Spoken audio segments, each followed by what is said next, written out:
घरमा चाहिँ परिवारलाई यसरी खाना दिने गरेको छौँ।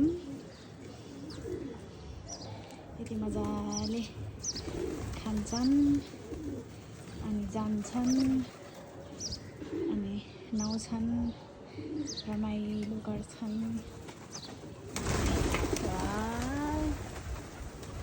अनि परिवारको लागि हामी खाना चाहिँ यसरी पकाएर राख्छौँ।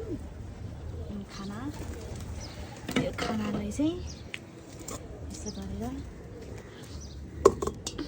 यसरी खाना यसरी हालिदिन्छौँ।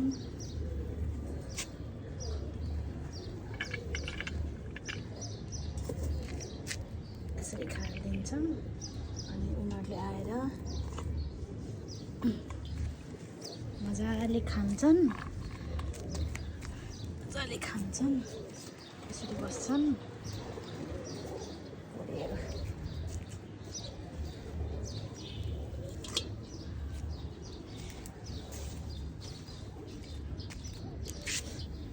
यसरी पुग्छन्।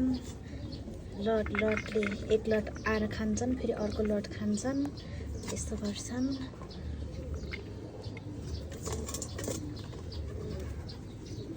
आइज